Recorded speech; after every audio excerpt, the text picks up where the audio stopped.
Ito kasi na punto din ni Miksyonan, di rin niya ordinaryo laban na pagsumat itong mga bata nimo na anak, ang Ginoo mahigugmaw ni Ginoo kuan bagan diri labas so ganito kasimple lang ba Miksyonan kun diri ani mo pagtudlo Miksyonan is na experience gud nimo hay mo kalugaring nakilala gud nimo natong Ginoo na ang Ginoo sugad na ang Ginoo may gugmaon maluluyon kay naka-experience ka ug ano pa man dida na ikaw mismo mo kalugaringon tinuod kay ano naka-experience ka bay kang pagkan daw bi kunwari pa maka-experience pastor diri nga pwede ta magpadto babay ka mo sumiring ha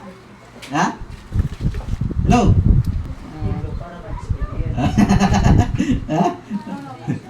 may na mga sugad Miksyonan pero di Pastor Jonathan may rato tayo Miksyonan na itong ba na ang punto din ni Miksyonan buhaon Pastor Jonathan hatun una diri ya ginaganahan kuno pagpamati ang pulong natong Ginoo ang gihuro katurog ug kun hiya dan iya ginbuhat nagpray ha atong Ginoo Lord tagaya ko Ginoo yung pagigugma sa pagpamati sa imong mga pulong ano matpunto dito Miksyonan may na ka-desire nga sumala pa rin Santiago Miksyonan kinsa katong nakulangan sa kaalam mangayo sa Dios Amen. na kung kulang pa nimo pagkita nimo na pagkakulang pat imo kon ha Ginoo pangaro hanaton Ginoo na ikaw mismo makasinati ka makilala nimo na amo gud nga ito na naton Ginoo parang istorya Miksyonan na mag-asawa man ni Hira ang lalaki baga laylo-laylo la pagpangalagan sa Dios ang babae nagtitinod-anay one time umupod ang lalaki ha krusada healing crusade pagabot dito kay Manday milagro na hitabo sumiring naan pag-uli naan an lalaki sumiring na dayon niya asawa lipay baya ba ayo gid kay ang Ginoo kay namuhat gud ang Ginoo dito sa amo ginngatuan krusada ang bato ng babay sumiring may nga naman namuhat ang naton Ginoo ikaw lang may makakita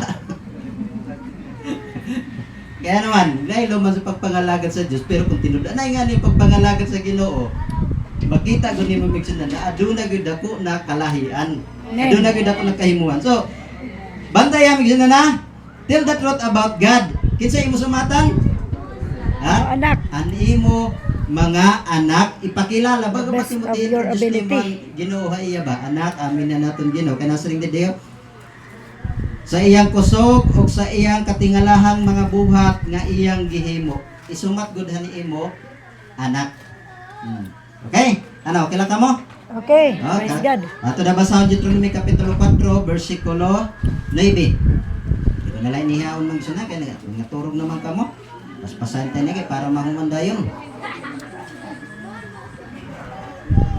Deuteronomy 4:5 ay 4:9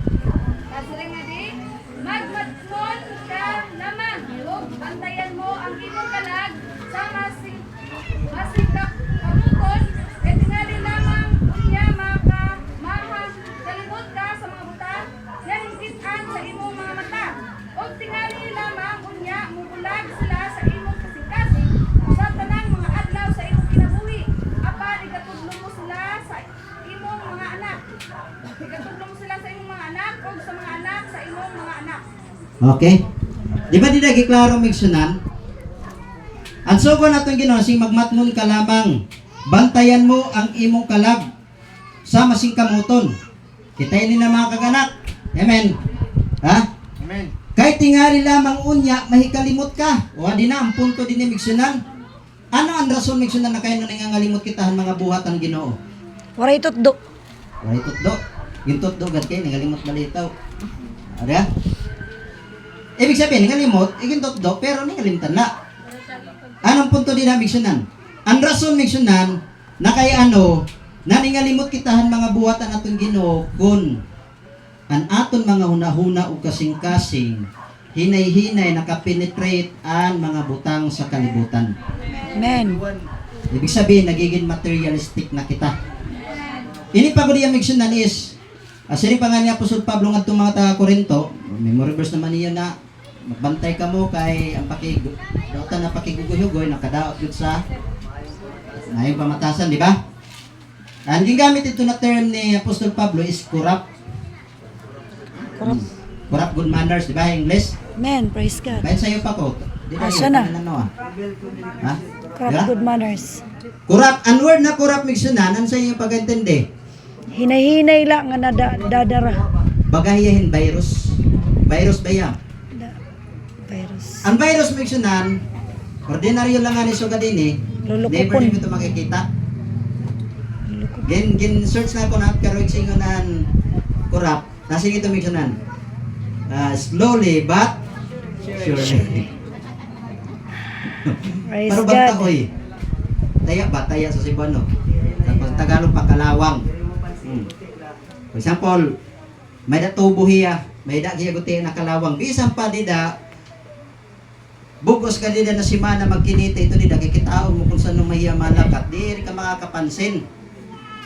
Pero, mga pira ka panahon, manunotice na lang mo, ibabaro na lang mo na dako na ang iya taoy o mauutod na ang tubo. Amo gyapon ito niyaan word Kurap. na kurap. Amen. Now, ang punto nila migsunan, nasring din ni magbantay ka, magmatngon ka, kay bangin ka, may hingalimot, nakita ang imo mga mata. Ibig sabihin, nakita mo mata, na-witness good nimo. Di ba? May daduduha ka klase na witness. Ito eyewitness. Tapos, ito may dalawa tawag na second person. Husgado, di man ni Brother John. Para hindi, mga pamaagi. Yeah? Husgado, second person ka na nga, third person ka na nga, na igo ka laging sumatan, di ka pwede mahimo na witness. Marites ta. Ang qualified din ang migsunan is star witness ka or eyewitness ka.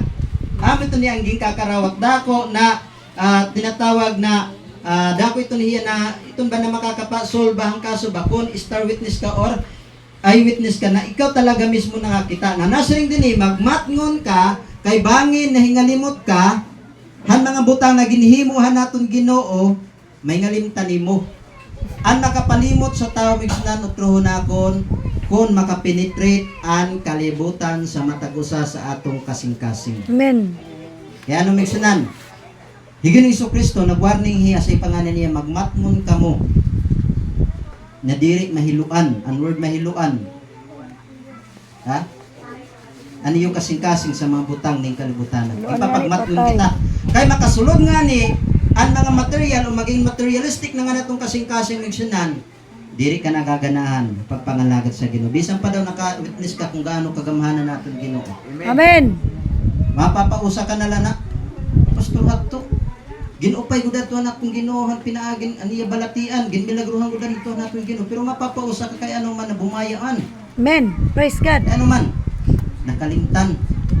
Ang ginbuhat, ang ginuha iya, ginkalimtan, kinasapawan, han mga butang sa kalibutan. That's why, nasa rin din ni, magmatnong ka, bahin kami nga limot, og mubulag ka, og mubulag sa imong kasing-kasing sa tanang mga adlaw sa imong kinabuhi. Backslide na ko din niya migsunan. Kalimot naman kita kung anong ginbuhatan natin nung magkamaupayan natin Ginoo. Nakalimutan man nato, backslide kita, bisan dako pandurong milagruhan natin Ginoo. Pero tungod kay, waray kita makapansin, waray kita makabantay, ang atong kasing-kasing nahiluan sa mga butang ng kalibutan. Kalimtan God. Amen. Praise God. Bantay matumigsunan, hari man ako nasawa, baroy niya. Ito ba napagbantay ba ang kasing-kasing na diri kita mahiluan? Bantay man to, nasiringi akon, padandong ba iba? Kadamo kuno natong kwarta kuno na nag-agi, mga dagko pagod. Diri ni di ba kaya di man niya. Pero maram ako na nagaintindi to niya kaya naginsisiring na ako kay para experience ba. Niya. Kadamo na kuno natong kwarta kuno kwenta-kwenta niya ang mga bonus, ang mga benepisyo ba bilang teacher ba. Dako kuno kwarta. Pero wala kuno kita natitirok. Ha? Gin-recall na ako niya migsunan. Eh haton ang panahon han Yolanda, after han Yolanda, di ba? Nakawitness mo kita hato. Kasi nga na maglulo na akong kwarta kay ako nagbubulig ang simbahan ni Pastor Robert. Eh naguba man na tuhan Yolanda. So, nasa rin ako iya. Pastor Robert lang nga ni mo buligan. Kaya amo tak sa daiya, amo tak sa ring. How about naton iba na mga kabugtuan, diri nga ni mo buligan. Kabitahan na dahil na ako diyan. Tagtag ko diya. Bo. Nangandoy ka hanuuna na ni mo balay dos andanas. Ano man yan na, kaya ato na time, dos andanas na mo balay salinan Yolanda. ginagyan Yolanda pero wala naguba. Gimbaligya tagiya kay kumalagi kay may dako na namamatay kun mga preso. Gimbaligya haamon. Dala pagkastorya. Kun nangarap ka na nimo balay dus andanas. Oh, hay na makita yan na ko isa. Ugod man na dus andanas na. Oh. Diri la usa kay may da kami balay Tacloban, may dalat balay nga to Kapuukan. Manggod mga anayon na pero balay gyapon. Ikadua, sige na ako niya haton una waray kita kontador nakikikabit la kita bisan usala na suga 200 an aton bayad kada bulan kay haton ng mga time kada ako 200, di ba? Pero yan na natong kontador, tulo ka bugos, may dito pinupuan tapos di Tacloban duhang nagkawagra na lang nito niya. O di ba panalangin tong Ginoo, siya ugod man ano. Haton una nangandoy kita sa sakyan pero gitagaan kita natong Ginoohin motor. Siya ugod man ano. Tapos ginsiga na ako niya po. Amin niya ang time niya na napatunayan nimo na diri ka nahigugmahan mga butang sa kalibutan. Buligi ang natin mga buktuan. Dahil na pag-istorya migsunan, himaya iyahan natin Ginoo diri niya pagpasigarbuha. Himaya iyahan natin Ginoo naglo niya sa manhin amount tapos panhatag sa mga kabuktuan. Dahil na pag-istorya migsunan ang niya sweldo 5,000 na lang ang bulan. Oh. Ako ba't sweldo sa Rogoon ato na tayo mga 8,000 siguro sa Rogoon, 7,000 ba? Antos kami to, sulod na tulog ka tuig. Amo ganito niya migsunan. Kaysa ko ha iya, pagtukdo, pagpahimang no na diri ka mahiluan sa mga butang sa kalibutan. Ginsi nga ko niya, sign na nahiluan ka nga ni sa mga butang na kalibutan, nagkwikwinta na kita. Ang pinta ka na nga ni kada ako nagastos, sugad ini. Sign na ito niya, symptoms na ito niya, okay nang lang na di mo check. Kaduha, nakato na kami to balay. Bagat na di-discern ko bahaya ba? Kasi nga nagasikaso iyahin promotion para pagka-teacher 3 bato, teacher 2 bato. So meron na niya.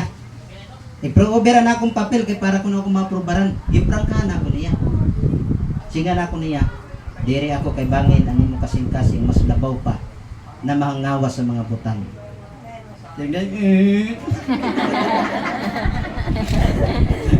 Maaraw ako mga buktuan, masakit ato, bisan mo kaya ako kalugarin, kung ako nagyayakan, bakit gingo kumuta kasing-kasing?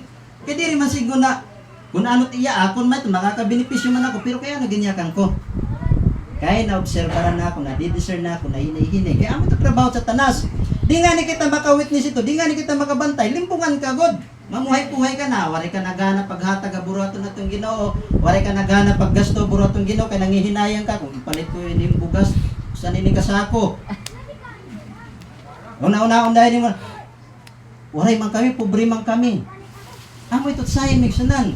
Di ba, Apostol Pablo nga tumataga Macedonia, bisan sa ilang pagkakawala doon migsunan, wagid sila mahangawa, nagpaamit din sila para sa buluhaton sa atong Ginoo. Kay malipayon na kasing-kasing. That's why nasiring din migsunan, banging kami nga limot. Bantay. Hello. Og nasiring din migsunan na og itudlo apan itudlo mo kini sa imong mga anak.